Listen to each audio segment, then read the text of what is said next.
Hello everyone. For a week everyone, talagang nagkaroon ako ng lagnat, ubo, masama talaga yung pakiramdam ko.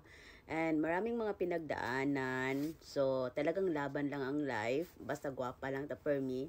So wala lang. Kasi actually meron pa akong ubo ko. Dinala na ako ni daddy ng hospital 2 beses dahil nung unang punta namin.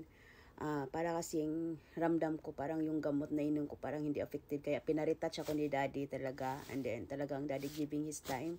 Thank you so much always daddy for taking care of me, loving me, talagang sa pag-alala talaga ni daddy, no? Talagang I'm so blessed talaga I have daddy in my life everyone. So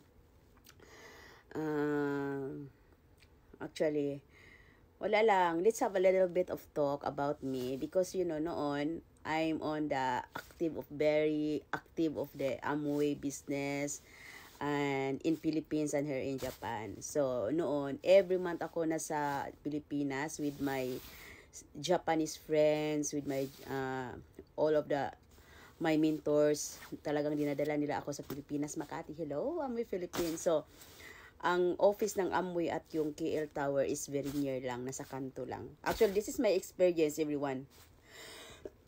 Riding taxi in Philippines, no?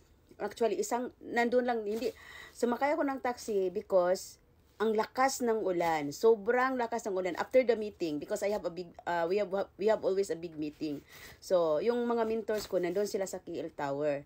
So, they invite me there, na may restaurant doon, they invite me there, ng, I think, dinner. So, ang lakas ng ulan, hindi ako, iwan ko kung sino kasama ko doon. Siguro kasama ko ba yun wala pala akong kasama doon. Ako lang, sumakay ako ng taxi. Dahil nauna na sila. So, nauna na sila. Ako, naiwan ako kasi mayroon ako in-entertain ng mga client ko, na mga member ko doon sa Pilipinas, no? Marami na miss ko talaga tong my experience of Amway, no?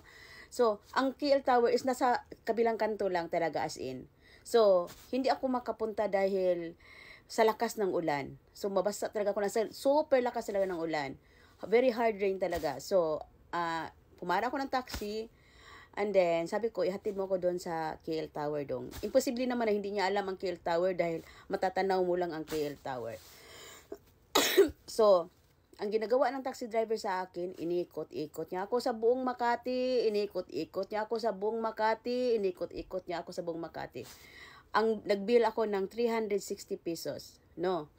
Kasi, on that moment, hindi ako, alangan naman na mag-inarte ako sa loob ng taxi, no? Baka barilin ako, baka saksakin ako, baka anong mangyari sa akin. So, hinayaan ko lang siya na mag-ikot-ikot. Tapos, nung napunta na dun sa may kanto, kasi nag-message na nga sa akin yung mga Japanese mentor ko, asan ka na? Sabi ko, nandito pa ako sa taxi, sandali lang. Tapos, ayoko din magbigay ng pag-alala sa mga Japanese kong mentor na yan ang nangyari sa akin. So, sinabi ko lang talaga, sandali lang kasi nandito pa talaga ako sa taxi na traffic. Traffic na nandun ka lang, nandyan ka lang, isang tawid lang nandyan na. So, hindi nila alam na inikot-ikot ako ng driver. Tapos, so, nandun na sa may kanto, talagang lumiko na din ka ni pag-ikot. Pag ganun, KL Tower na. Sabi ko, malayo pa ba ang KL? Nagsalita talaga ako. Sabi ko, malayo pa ba ang KL Tower dong? Parang kanina dong, nung nandun tayo sa Amway, doon sa Amway building, natanaw ko lang yung KL Tower, pero parang ang layo ng narating natin. Parang, tapos, sabi niya, tapos, ang lakas ng ulan. So, talagang, alam nyo, kung there's something talaga na gawin niya sa akin, wala talagang makarescue sa akin. Dahil driver siya, malakas ang ulan, walang makarinig sa akin. So, sabi ko, may meeting. I talk to him nicely. Sabi ko, nako dong, may meeting pa naman ako dong. Naghintay na sila sa akin dong. I speak to him nicely. And, malayo pa ba ang KL Tower talaga dong? Sabi ko sa driver, sabi na naman ng driver, siguro na antig siguro siya sa aking pag-Bisaya at saka pagiging malambing. Sabi niya, malapit na ma'am, nandun na sa may kanto. Alam nyo, pagbaba ako talaga habang inaabutan ko siya ng 300, nagjumbi ako ng pera, 360 pesos inabot talaga sa kanya. Binayaran ko talaga siya ng buo. Sabi ko, ikaw ha, kanina kapapunyeta, pistik talaga, inikot-ikot mo ako. Sana sinabi mo na lang sa akin na itutur mo ako sa buong Makati. Ha?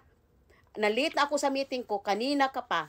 Ha? Huwag mo talagang ulit-ulitin yan, punyeta ka. Alam ko yung plate number mo, baka isumbong kita sa pulis. Sabi ko, ganun ako sa driver.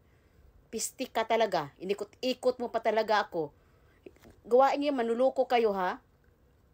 Ha? Kapwa pa naman tayo kabay na pinagalitan ko talaga yung driver. Nabasa na lang talaga ako dahil inaway ko yung driver. Pero nagsasabi ako sa kanya ng katotohanan na hindi maganda yung ginagawa niya sa akin. No? So, sabi ko, sana sinabi mo sa akin na ituturo mo ako. Sana hindi lang sa Makati. Ha? Sana tinuturo mo ako dun sa Batangas. Punta tayo dun sa may yun sa punyeta ka, nagbayad pa ako sa'yo ng 360 pesos. Sabi niya, ma'am, wag na lang yung 360, ma'am. 100 na lang, ma'am. Pasensya ka na, ma'am. Sorry, ma'am. Magpasensya ka pa. Nalit na ako. Punyeta ka. Ha? Oh, yung 360. Ha? Makonsensya ka. Magdala ka ng 360. Ewan ko kung saan mo to dalhin. Mas makonsensya ka kung ipakain mo sa pamilya mo yung pangluloko mo. Ginanon ko talaga yung driver para naman magkaroon siya ng ng something ba na hindi maganda talaga, masama talaga ang mangluloko.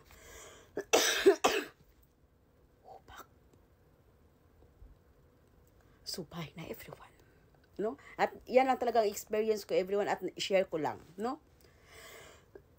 Talagang sa Pilipinas mayroon talagang ganyan. Oh my God, kailangan ko na talaga uminom ng gamot ko. Kaso lang, before sleep. Bye everyone.